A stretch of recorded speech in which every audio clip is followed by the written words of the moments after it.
चलिए सब बोर्ड पर ध्यान दीजिए लोग, इधर ध्यान दीजिए लोग। हम लोग आज क्वेश्चन है उत्तल लेंस में लेंस सूत्र सिद्ध करें या सिद्ध करें 1/v minus 1/u equal to 1/f। और ये क्या है, लॉन्ग क्वेश्चन है। कितने नंबर के लिए पूछा जाएगा? 100 नंबर के लिए। क्योंकि फिजिक्स में बोर्ड का जो लॉन्ग क्वेश्चन होता है कितने मार्क्स का होता है? 100 मार्क्स का। और ये बहुत इंपॉर्टेंट क्वेश्चन है। कौन सा? उत्तल लेंस में सिद्ध करें 1/v minus 1/u equal to 1/f। दो तरह से पूछ सकता है, तो दोनों क्वेश्चन आपके सामने लिख दिए हैं। अब चलिए इसको देख रहे हैं कि कैसे सिद्ध किया जाएगा। क्या है क्वेश्चन है, उत्तल लेंस में लेंस सूत्र सिद्ध करें। तो सबसे पहले क्या करेंगे जी? एक उत्तल लेंस बनाएंगे। तो एक उत्तल लेंस बनाएंगे तो उत्तल लेंस में क्या पढ़े लो जी? वैसा लेंस जिसमें किनारे की अपेक्षा मध्य का भाग अधिक मोटा होता है, इसी को क्या बोले हैं? उत्तल लेंस। तो सबसे पहले क्या किए? एक उत्तल लेंस बनाए। अब इसमें ये जो है क्या है? प्रधान अक्ष है। इसमें क्या है? प्रधान अक्ष है। और ये जो है इस तरह से लंब खींचे हैं। यहाँ पर जो आएगा प्रकाशीय केंद्र क्या है? O है। लेंस में प्रायः कितने मुख्य फोकस होते हैं? 2। एक इधर जो होगा F1 अगर इधर होता है तो इधर F2, इधर F2 तो इधर F1। बाकी द्वितीय फोकस वही क्या माना गया है? फोकस दूरी माना गया है, इसलिए एक ही को F लिख रहे हैं। अब क्या करेंगे? इसमें एक वस्तु रखेंगे। प्रधान अक्ष पर लंबवत एक क्या किए? वस्तु रखे हैं। इस वस्तु का नाम क्या है? AB। वस्तु का नाम क्या है? AB। अब आप लोग को मालूम है कि ये वस्तु AB रखे हैं, तो ये प्रतिबिंब कैसे बनाएगा? सबसे पहले क्या होगा? ये लेंस से जाकर के टकराएगा। लेंस से सीधा जाकर के लेंस से टकराएगा। जहाँ पर ये टकराया इस बिंदु का नाम रख दिया है क्या? C। अब आप लोग को मालूम है लेंस से टकराने के बाद ये किससे गुजरेगा जी? F से। तो इसको किससे गुजारेंगे? F से। अब उसके बाद देखिए ये जो होगा प्रकाशीय केंद्र O से गुजरता है, तो इसको O से गुजारते हुए ले जाएंगे। अगर स्केल रहेगा तो बहुत अच्छा फिगर बन जाएगा। अब यहाँ पर ध्यान दीजिए लोग, यही पर तो हम लोग का ये क्या हुआ है? जहाँ पर ये कटा है यही पर क्या प्रतिबिंब बन गया। तो इस प्रतिबिंब का नाम लिख देंगे A'। यहाँ तक समझ में आया है? फिगर बनाने आएगा? सिद्ध करना है उत्तल लेंस में लेंस सूत्र सिद्ध करें। तो सबसे पहले क्या किए? एक उत्तल लेंस बनाए। यहाँ पर वही बात लिखेंगे, माना कि एक उत्तल लेंस है। माना कि एक उत्तल लेंस है। बोर्ड पर ध्यान दीजिए लोग कैसे लिखेंगे। माना कि एक उत्तल लेंस है जिसमें प्रधान अक्ष के लंबवत AB एक वस्तु है, जिसमें यहाँ पर ध्यान दीजिए लोग क्या क्या लिखेंगे भाषा में। जिसमें प्रधान अक्ष जिसको इंग्लिश में क्या बोलते हैं? Principal axis. तो प्रधान अक्ष के लंबवत का मतलब कितना डिग्री? 90 डिग्री। तो जिसमें प्रधान अक्ष के लंबवत AB एक वस्तु है। AB एक वस्तु है। अब बताइए लोग, जो AB एक वस्तु है जो किससे टकराया है? लेंस से। और लेंस से टकराने के बाद मुख्य फोकस F से गुजरती है। तो इसका प्रतिबिंब क्या बना है? A', B'। तो माना कि एक उत्तल लेंस है जिसमें प्रधान अक्ष के लंबवत AB एक वस्तु है जिसका प्रतिबिंब A', B'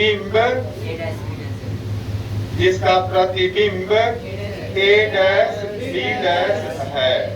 कोई दिक्कत है? तो हमें सिद्ध करना है। यहाँ पर भी लिख सकते हैं। तो हमें सिद्ध करना है। और क्या सिद्ध करना है जी? तो हमें सिद्ध करना है 1/v minus 1/u equal to 1/f। आप सुनिएगा लोग, यहाँ पर लेंगे प्रमाण। क्या लेंगे? तो प्रमाण में देखिएगा लोग, इसमें तो बहुत सारा ट्रायंगल है, बहुत सारा त्रिभुज है। देखिए लोग कौन कौन सा त्रिभुज लेंगे तो आसान होगा हम लोग के लिए। कैसे? एक देखिए, एक बड़ा त्रिभुज लेना है ABO। इसी O से सटे हुए जो त्रिभुज बना होगा वही तो OA', B', ताकि शीर्षाभिमुख कोण क्या हो जाए? बराबर हो जाए। यहाँ तक समझ में आ रहा है? यहाँ पर ध्यान दिया, प्रमाण मिलेंगे त्रिभुज ए बी ओ समरूप त्रिभुज ओ ए डैश बी डैश। आया समझ में कि नहीं? अब देखिए लोग कैसे समरूप है, तो यहाँ पर जो है कितना डिग्री है 90 डिग्री, और यहाँ पर भी कितना डिग्री है 90 डिग्री। उसके बाद इस कोण को देखिएगा तो त्रिसाभिमुख कोण, इस कोण को देखिएगा तो त्रिसाभिमुख। किसी त्रिभुज का दो कोण दूसरे त्रिभुज के दो कोण के बराबर होता है, तो ये ए समरूपता से क्या है? समरूप है, ऊपर में है। आप लोग को त्रिभुज जब पढ़ाए थे 6 नंबर चैप्टर, तो उसमें ए समरूपता, एस समरूपता बताए थे। अब उसी का ये क्या है? ऊपर में है। तो त्रिभुज ए बी ओ समरूप त्रिभुज ओ ए डैश बी डैश। अब बताइए, यदि दो त्रिभुज समरूप होते हैं तो उनकी संगत भुजाएं क्या होती है? समानुपाती। मतलब कि इस त्रिभुज का आधार बटा इस त्रिभुज का आधार, इस त्रिभुज का लंब तो इस त्रिभुज का लंब। एक बार ध्यान दीजिए लोग, यहाँ पर देखिए त्रिभुज ए बी ओ में ए बी क्या लिख रहे हैं? ए बी बटा क्या होगा? ए डैश बी डैश, क्योंकि इस त्रिभुज का लंब है, इस त्रिभुज का लंब है। तो ए बी बटा ए डैश बी डैश दिखाई दे रहा है। थोड़ा बड़ा दूरी में होने, ज्यादा दूरी में सिद्ध होगा, इसीलिए यहाँ पर लिख रहे हैं। अब बराबर इधर देखिए, अब इस त्रिभुज का आधार क्या होगा? ओ ए क्या होगा? ओ ए बटा ओ ए डैश, ओ ए डैश। ये क्या हो गया? समीकरण 1। यहाँ तक समझ में आया है? अब यहाँ पर ध्यान दीजिए लोग, अब इधर बना रहे हैं इसी प्रकार, क्या लिखेंगे? इसी प्रकार। अब यहाँ ध्यान दीजिए लोग, समीकरण 1 तो निकाल लिए, अब समीकरण 2 निकालने के लिए त्रिभुज देखिए, त्रिभुज C O F F A dash B dash. क्यों? क्योंकि यहाँ पर हो जाएगा शीर्षाभिमुख कोण, यहाँ पर 90 डिग्री और यहाँ पर 90 डिग्री। अब लिखेंगे इसी प्रकार त्रिभुज ओ सी एफ समरूप त्रिभुज F A dash B dash, F A dash B dash. अब बताइए, जब ये भी त्रिभुज समरूप है तो इनकी भुजाएं भी क्या होगी? समानुपाती होगी। मतलब क्या? लंब बटा लंब, तो क्या होगा? ओसी बटा ए डैश बी डैश, ओसी बटा ए डैश बी डैश बराबर इस त्रिभुज का आधार क्या होगा? O F. इस त्रिभुज का आधार जो होगा जी ओ एफ बटा इस त्रिभुज का जो आधार होगा क्या? F A dash, F A dash, F A dash. ये क्या हो जाएगा जी? अभी रुक जाइए, अभी समीकरण 2 है, क्योंकि अब इसमें देखिएगा लोग, एक चीज आप लोगों को फिगर में दिखाई दे रहा है क्या? कि ए बी जितना बड़ा है, ये ओसी भी क्या है? उतना ही बड़ा है। तो यहाँ पर चूंकि क्या लिखेंगे? ए बी बराबर ओसी, ए बी बराबर ओसी, ए बी और ओसी आपस में क्या है जी? बराबर है। तो जब ए बी और ओसी आपस में बराबर है, तो यहाँ पर ओसी के बदला में ए बी लिख सकते हैं। तो यहाँ पर देखिए यही काम कर रहे हैं, ए बी बटा A dash B dash, A B बटा ए डैश बी डैश बराबर ओ एफ बटा एफ ए डैश। ये क्या हो जाएगा? समीकरण 2। यहाँ तक समझ में आया है? अब देखिएगा एक चीज, समीकरण 1 यहाँ पर है और समीकरण 2 यहाँ पर है। तो हम लिखेंगे समीकरण 1 और 2 से, समीकरण 1 और 2 से, समीकरण 1 और 2 से। इसमें थोड़ा इंक कम है तो थोड़ा जल्दी से इंक भी डाल दीजिए लोग, आप दूसरे देख रहे हैं। चलिए इसके बाद देखिएगा लोग क्या लिखे? समीकरण 1 और 2 से।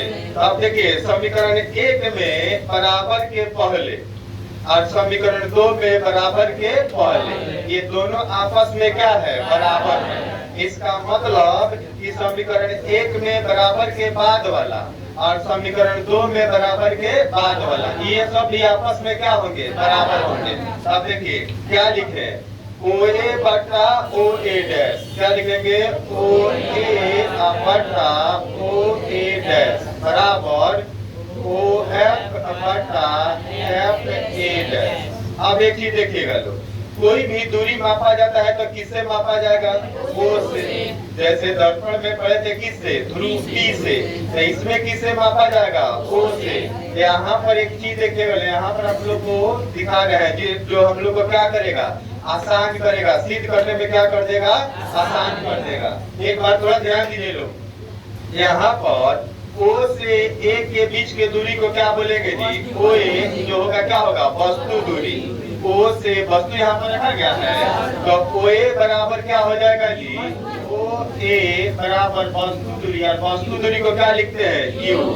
तो OA के बदला में क्या लिखा जाएगा? U। अभी देखिए, फिर OA डैश है, OA डैश, OA डैश जो है ये क्या है? प्रतिबिंब दूरी है, तो इसको लिखेंगे V। और उसके बाद है OF, क्या है? OF। तो OF के बदला में क्या लिखेंगे? F। अब एक चीज मालूम है, ये कौन सा लेंस है? उत्तल लेंस। उत्तल लेंस में क्या बताए थे? U माइनस, बाकी सब प्लस। ऐसे भी देखिएगा तो संख्या रेखा में इस बगल क्या होता है? माइनस, और इस बगल होता है प्लस। इधर ही फोकस दूरी है, इधर ही क्या है? प्रतिबिंब दूरी है, तो ये दोनों प्लस में। अब वस्तु दूरी U जो रहेगा क्या रहेगा? माइनस। अब आइए यहाँ पर, इसमें देखिए, इसमें O से A है, O से A डैश है, O से F है, तो ठीक है, लेकिन E F A डैश है, ये हमको चाहिए O के टर्म में, तभी तो दूरी बताएगा। यहाँ पर देखिए OA बटा OA डैश बराबर OF बटा FA डैश। देखिए FA डैश को कुछ इस तरह से लिखें कि A भी O के टर्म में आ जाए। तो बताइए O से A डैश पूरा हो गया, और उसी में से OF क्या कर देगा? हटा देंगे। तो देखिए OA डैश माइनस OF, तो ये क्या बचेगा? FA डैश हो जाएगा। अब बताइए लो, अब सब O के टर्म में आ गया कि नहीं आ गया? अगर लिखना चाहते हैं तो यहाँ पर लिख सकते हैं लो समीकरण 3। 1 2 तो हो ही गया है, अब बाकी 3 नहीं भी लिखे कोई दिक्कत नहीं है। अब सब का मान यहाँ से उठा के रखिए। OA के बदला में क्या लिखेंगे? U। तो OA के बदला में माइनस U, बटा OA डैश के बदला में क्या लिखेंगे? V। बोलिए लो, आप लोग भी बोलिए लो। OF के बदला में F, बटा OA डैश के बदला में V, माइनस OF के बदला में F, OF के बदला में F। यहाँ तक समझ में आया है?